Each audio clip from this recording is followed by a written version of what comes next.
Globally, we are witnessing one of the worst times in history as we look at the volatility finding its way through the markets and into the real economy. The mainstream media hides this information, but you came here for the truth, so let me unveil that for you. I will show you specifically the charts that they are hiding from us and why they are very important. Now, this is out of CNBC. October not so scary. The Dow and the S&P close at record highs. Now, why am I coming out here and saying that things are bad when CNBC is saying everything is just fine? But let's get into it right away. They said U.S. stocks surged on Friday, lifting the Dow Industrials and the S&P 500 to record closes after the Bank of Japan unexpectedly expanded stimulus, increasing hopes for the global economy. See, no longer are they worried about global trade, about treaties and pacts, and all of the very important fundamentals for a global economy. It is now just worrying about what the central bankers say and what the central bankers do. As long as they continue to print money, the people are confident. But of course, that is not the way this works. You can't just devalue and dilute the currency in order to increase the prosperity. This has never worked historically, and it's not working right now. I will show you that specifically. In the highlighted portion, it says a lot of the fears that led to the sell-off in the middle of October turned out to be unfounded, and U.S. interest rates are even lower than where we started, which makes the case even for equities even stronger. And that is unbelievable. That's JPMorgan actually suggesting this. And of course, this is quite funny to me because if you see the first line, it said, you know, they had these unfounded thoughts about why this happened. But of course, you know, as soon as you drop out on the stimulus, the market goes down. So is it really unfounded? No, of course I don't think so. As I stated previously, I believed that the QE3 could be stopped on the surface level. Of course, it's still going on, but they could stop in the US with the Federal Reserve. They could stop QE3 as long as someone picks up the slack for them. So the ECB is ready to print. You're looking at the Bank of Japan. All other banks around the world are doing this on and off. And right now, we are seeing the Bank of Japan. And of course, that sent the markets upward. Of course, I knew it would. It doesn't take a genius to figure that one out. So then let's go into this article right here of JPMorgan as well, out of Bloomberg, talking about the largest purchase of a New York building by a Chinese buyer, showing the Asian investors' growing appetite for U.S. real estate. This is something that has been going on now for quite some time, and it is beginning to accelerate as the Chinese buyers are buying up more and more of the US real estate, signaling a few things. So let's get into this. I just wanted to mention this specifically. This was a $725 million deal of JP Morgan's building there, the largest component of household wealth. In the US, it's financial assets. That is definitely the major component, 71.7% of that. Chinese household assets are definitely into real estate, and that is a lot of the reason why they're going in and buying up US real estate big time, because they're trying to continue on with their real estate, but they want to diversify. They also want to get their money out of their own currency, hold it into another country. There are many reasons why this is happening. Just trying to show you the difference in what is happening when you have the US heavily invested in this financial system, whereas the Chinese want a more solid foundation. The Chinese, Indians, and much of Asia, they purchase real assets like high-carat jewelry and other things, real estate, and they are doing this to hold their wealth. They know that financial assets, although could be very profitable, are really not the best, especially when you put all of your eggs into one basket. A big, big mistake, and we've seen that happen before. But China is definitely not bulletproof. Look at this here out of Bloomberg. China manufacturing slows as growth pressures deepen, and everyone believes that everything in China is going up and up and up every single day, but that is not the case. They are going to face some hard times in the future. You can't avoid that. Any empire faces recessions, depressions, hard times, good times. Things like this happen. So let's go into the highlighted portion. China's manufacturing slowed further in October as a property slump and the slowdown in investment growth put the world's second largest economy on course course for the slowest full-year growth since 1990.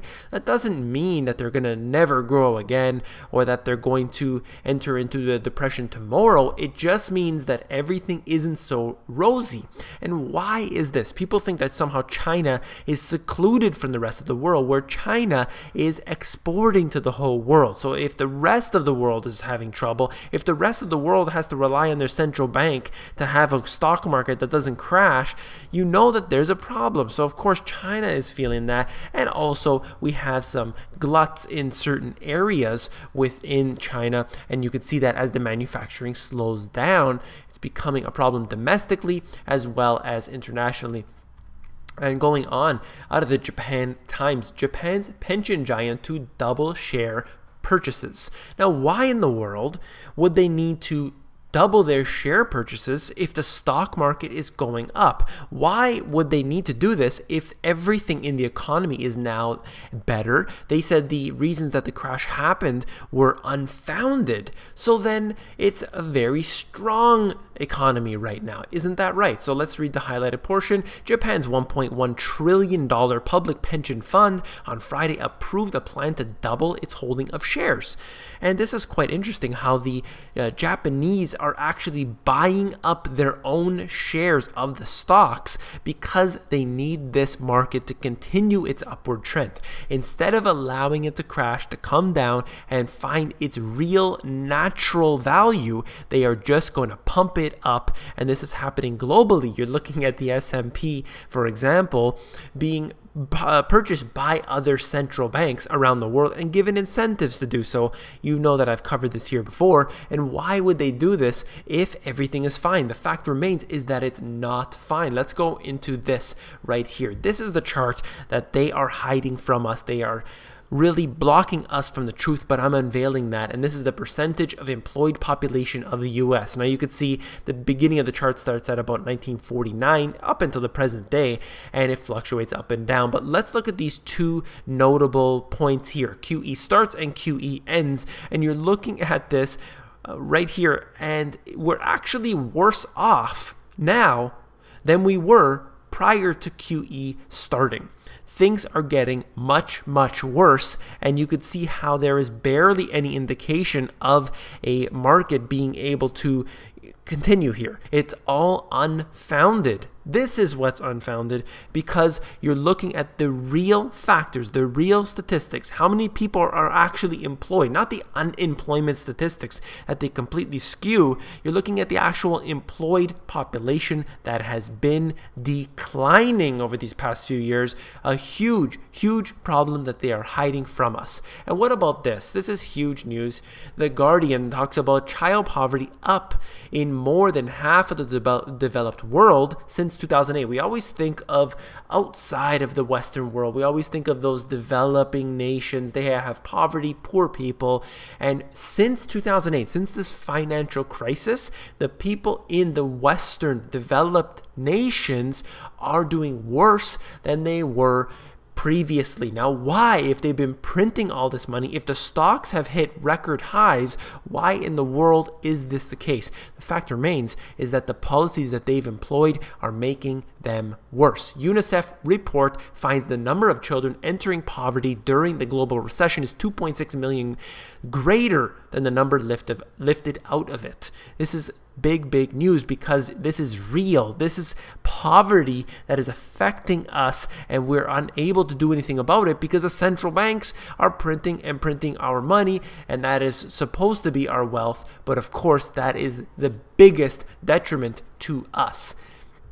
In my book, I talked about this chart here, and this is an illustration showing you how this works. The U.S. sells its debt to the Fed, and the Fed gives it that money. The U.S. gives it the bonds. I call them IOUs, and the Fed is left with this pile of IOUs. It's just sitting there and to be purchased at a later date by some sorry sucker. And who will undoubtedly buy this? We're not sure, but the Federal Reserve is left with that on its balance sheet to sit there and devalue the currency. This chart shows how the Federal Reserve is responsible for almost all of the net worth increase prior to the recession. This is going to show you that printing the money is finding its way into the wrong hand. The individuals are more and more poor, yet you're looking at the Federal Reserve having this fictional way of supporting the economy, at least in the statistics, and this is fooling the markets, it's fooling the individuals, sadly, who even are in poverty, believing that their government is doing the right thing, that they are performing the right actions, but it is quite the opposite. If you found this video informative, please give me a thumbs up. Don't forget to subscribe to the videos. We are over 8,000 subscribers right now. We have over 600 videos at the Money GPS right here. And once again, I'm still working on the website, so bear with me for the time being. And don't forget to become an insider. The Insiders is where I give it all my best intel for free, and that is available at themoneygps.com. Scroll down to the bottom, fill in your email address, and you get occasional emails from me with good, short, concise info.